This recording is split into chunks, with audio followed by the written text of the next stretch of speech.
নমস্কার সবাইকে, চলে এসেছি ২ শালিকের নতুন একটি আপডেট নিয়ে। আজকের গল্পের শুরুতেই আপনারা দেখতে পাবেন গৌরব তার বাবাকে বলে যে আমি এই বিয়েটাকে মানি, এই বিয়েটাকে আমি স্বীকৃতি দিয়েছি, তাই তোমার মানা আর না মানাতে আমার কিচ্ছু যায় আসে না। এরপর গৌরব বলে তুমি কোথায় যাও না সেই সব তো কিছু আমি জিজ্ঞাসা করি না, না আর আমি তোমার বিষয়ে কোনো ইন্টারফেয়ার করি, তাহলে তুমিও আমার কোনো বিষয়ে ইন্টারফেয়ার করবে না। এটা আমাদের পার্সোনাল বিষয়। আমরা দিনাগমনে যাচ্ছি আর আমরা দিনাগমনে যাব। এরপর গৌরব তার বাবার সামনেই ঝিলিকের হাত ধরে সেখান থেকে বেরিয়ে পড়ে। আর এই দৃশ্যটা দেখেই ঝিলিক অবাক হয়ে গৌরবের দিকে তাকিয়ে থাকে এবং তারা দুজনেই দিনাগমনের জন্য রওনা হয়ে যায়। এইদিকে দেখা যায় যে ঝিলিক, দেবা আর পল্টুদা আখির জন্য অপেক্ষা করছে। এরপর পল্টুদা বলে যে কি রে, ঝিলিক আসবে তো? তখন চারানা বলে বলেছিলে তো আসবে, কিন্তু আমার মতটা পাল্টে যেতেও পারে। তখন পল্টুদা বলে এই তুই যাওয়ার সময় এরকম কথা কেন বলছিস? এইদিকে দেবা মনে মনে এটাই ভাবতে লাগে যে ঝিলিক ছাড়া আমারও তো ভালো লাগবে না যেতে। প্লিজ তুই আয় ঝিলিক, তুই কি আমার উপর এখনো রাগ করে আছিস? চারানা বলে যদি মন থেকে কাউকে ডাকো তাহলে সে নিশ্চয়ই আসবে। এরপর দেবা তার বুকে হাত রেখে ঝিলিকের কথা মনে করতে লাগে। আর একটু পরেই দেখা যায় যে আখি সেখানে চলে আসে। আখি আসতে আসতে তার ফোনটা চেক করছিল, কিন্তু তার ফোনটা কিছুতেই অন হচ্ছিল না। আখি এটাই বলতে লাগে যে আমার তো ঝিলিককে ফোন করার কথা ছিল, এবার আমি কি করে ফোন করব একে? এরপর এইদিকে দেখা যায় যে দেবা আর আখি দুজন কারোর সাথেই কথা বলছে না। দেবা মনে মনে বলে যে আমাকে ক্ষমা করে দে না, আমি আর তোকে কখনো জিজ্ঞাসা না করে কিছুই করব না। এরপর এইদিকে আখি এটাই ভাবতে লাগে যে এরকম ভাবে কেউ কিছু করে নাকি। তখন দেবা বলে আচ্ছা শোন চারানা, তুই ঝিলিকের বাইকে বসে পড়বি আর আমি আর পল্টু চলে যাব। তখন আখি এটাই ভাবতে লাগে যে আমি তো বাইক চালাতে পারি না, বাইক চালাই তো ঝিলিক। এরপর আখি বলে যে আমি বাইকটা চালাতে পারবো না, আমার হাতটা খুব ব্যথা করছে। এরপর দেবা বলে যে সত্যি কি তোর হাত ব্যথা করছে? তখন আখি বলে কারোর যদি ভরসা করার হয় তাহলে করো, না হলে আমি আর কি করতে পারি। এরপর চারানা বুদ্ধি করে পল্টুদার পেছনে বসে পড়ে আর আখি বলে চারানা তো বসে পড়ল। আর আখি আর দেবাকে একসাথে বাইকে বসতে হয়।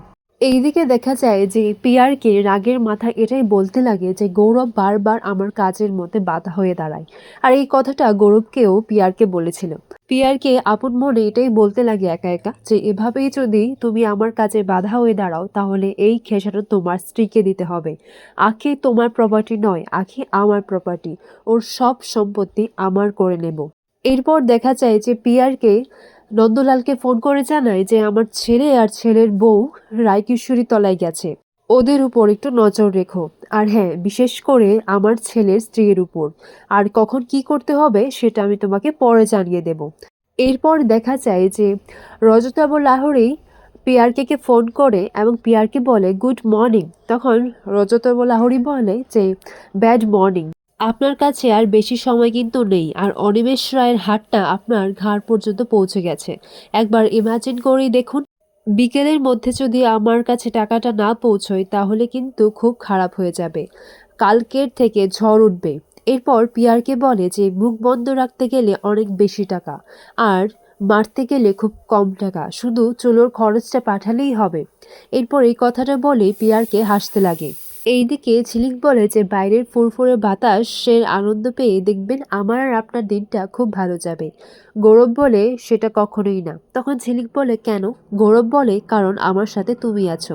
এরপর ঝিলিক বলে দেখেছেন তো আপনি আমাকে কতটা ভালোবাসেন, সব জায়গায় খালি আমাকে খোঁজেন, আর এমনি বলেন যে আপনি আমাকে ছেড়ে দেবেন, দেখবেন আপনি না একদম বউ পাগল হয়ে যাবেন, আপনি আমাকে ছাড়া থাকতেই পারবেন না, আর বিশেষ করে হানিমুন থেকে ফেরার পর। তখন গৌরব বলে সেটা দিরাগমন। তখন ঝিলিক বলে ওই একই ব্যাপার, তা হলো তো একই। এরপর গৌরব গাড়ির গ্লাসগুলো উপরে তুলে দেয় আর তখনই ঝিলিক কিরকম একটা করতে লাগে, তার অস্বস্তি বোধ হয়। এরপর গৌরব তাড়াহুড়ো করে ঝিলিককে জল খাইয়ে দেয় এবং গ্লাসগুলোও খুলে দেয়। ঝিলিক বলে যে আমি তো বললাম যে আমার কষ্ট হয় অনেক। এরপর গৌরব জানলাগুলো খুলে দিয়ে বলে যে এখন ঠিক আছে। তখন ঝিলিক বলে হ্যাঁ এখন ঠিক আছে। এরপর ঝিলিক বলে যে জানেন তো আমি যা যা ভেবে রেখেছিলাম সব তাই তাই হচ্ছে। এমন বয়সে আমার বিয়ে করার ইচ্ছে ছিল আর সেটাও হয়ে গেছে। 22-এ মা আর 27-এ ছেলে স্কুলে পড়বে। এরপর গৌরব বলে কেন, বিয়েও তো হতে পারে। এরপর ঝিলিক বলে আপনি এত কিছু ভেবে রেখেছেন, জানতাম না তো। এরপর গৌরব একটি গান চালিয়ে দেয় এবং সেই গানের তালে তালে ঝিলিক নাচানাচি করতে লাগে আর এইসব দেখে গৌরব সেই গানটা অফ করে দেয়। এরপর এইদিকে দেখা যায় যে দেবা, আখি আর চারানা তারা সবাই একটা ধাবায় পৌঁছে যায়। এরপর তখনই দেবা মনে মনে বলে যে আর কতক্ষণ, মাফ করে দে না, হয়েছে তো। এরপর পল্টুদা, চারানা তারা খাবারের কথা জিজ্ঞেস করলে আখি বলে যে না আমি খাবো না। দেবা মনে মনে বলে যে বুঝেছি, হয়তো তুই আমার উপর রাগ করে কি খাবি না। এরপর পল্টুদা বলে কেন খাবি না। আখি বলে আসলে আমি ইতুপুজোর ঘট বসিয়ে এসেছি তো তাই, আর আমি বাইরের খাবার খেতে পারবো না, আমি সাথে করে মুড়ি আর বাতাসা নিয়ে এসেছি, সেটাই খাবো। এরপর এইদিকে চারানা বলে তুই পুজো করেছিস, আগে তো করতি না। তখন আখি বলে হ্যাঁ করতাম না, কিন্তু এখন ইচ্ছে হয়েছে তাই করছি। আর এইদিকে দেখা যায় যে ঝিলিকের খিদে পেয়েছে, বলে যে একটু পরে কিন্তু থামাবেন, ঠিক আছে, আমার খুব খিদে পেয়েছে। এরপর গৌরব বলে যে তুমি এরকম করলে কিন্তু আমি তোমাকে নিয়ে যাব না, আমরা বাড়ি ফিরে যাব। এরপর ঝিলিক বলে আপনি যে আমাকে আপনার বাবার সামনে এরকম করে হাত ধরে টেনে এনেছিলেন, এখন বাড়ি ফিরিয়ে নিয়ে গেলে কি জবাব দেবেন শুনি।